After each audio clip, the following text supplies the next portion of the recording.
যারা সিকের ওয়েটে পাইছো তোমাদের মধ্যে অনেকের মধ্যে আমি ডিপ্রেশন দেখতে পাচ্ছি ভাই। বিশ্বাস করো ভাই, মানে এটার মতো লেম কাজ পৃথিবীতে নাই। মানে বুয়েটের পরের গুলা বাকিগুলা গুনতিতে তুমি ধরতেছো না। তুমি তাহলে এখনো জব মার্কেটে যাওই নাই, তুমি এখনো স্ট্যাটিস্টিক্স পড়ো নাই।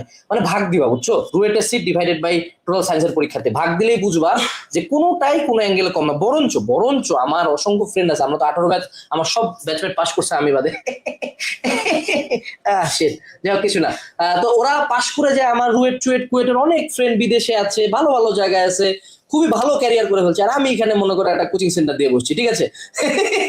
টাকা আছে যদি আমার, হ্যাঁ, ওদের আছে আমার একটু বেশি আছে আর কি।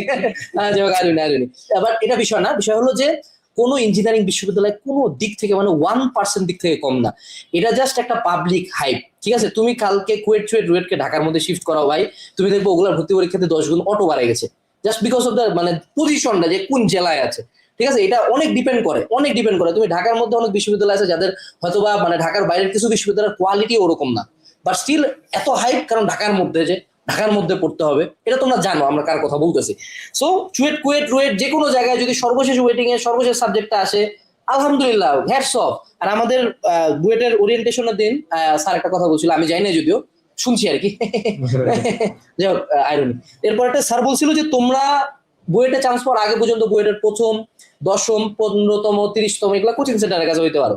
বুয়েটে যেদিন থেকে আসবে, যেদিন থেকে ক্লাস শুরু হবে, সেদিন থেকে বুয়েটের 1000তম যা বুয়েটের ফার্স্ট হতা বুয়েটিয়ান শেষ। সো তুমি যে কোনো ভার্সিটিতে ওয়েটিং থেকে গেছো না কিসে থেকে গেছো, এগুলা শুধু সোশ্যাল মিডিয়াতে লাফালাফি। ক্যাম্পাসে গেলে সিনিয়র জুনিয়র ইমিডিয়েট বড় ভাই সুন্দর মতো ঘুরবা ফিরবা, খাবা, ক্যাম্পাস লাইফটা এনজয় করবা। আর আমি দিন শেষে বলবো যে ভাই, লাইফ খুবই ছোট না, লাইফ আসলে কিছু ক্ষেত্রে অনেক বড় হিসেবে দেখতে হয়। তোমরা মেজরিটির বয়স 18-19, আল্লাহ হায়াত দিলে আরো 50-60 বছর বাঁচবা, মেলা স্ট্রাগল বাকি এখনো, কল্পনার বাইরে স্ট্রাগল বাকি আছে। মানে ইউ ক্যানট ইমাজিন তোমার লাইফের সামনে কি কি অপেক্ষা করতেছে। আর কিছু ক্ষেত্রে জীবন ছোট, যে এই ভার্সিটি লাইফের বিষয়টা, চান্স না পাওয়ানে যে পরিমাণে ফ্রাস্ট্রেশন তুমি ভুগতেছো, একটা পর্যায়ে পিছন ফিরে তাকে হাসি লাগবে, কারণ you will never be this young again. ঠিক আছে, আমার আশপাশে যে মানুষজন আছেন ওনারা এগ্রি করবেন যে জীবনে মানে কম বয়সে যে পেন গুলো আমরা নেই, কিছু অযাচিত পেন নিছি, যে পেন গুলোর কোনো লজিকই ছিল না।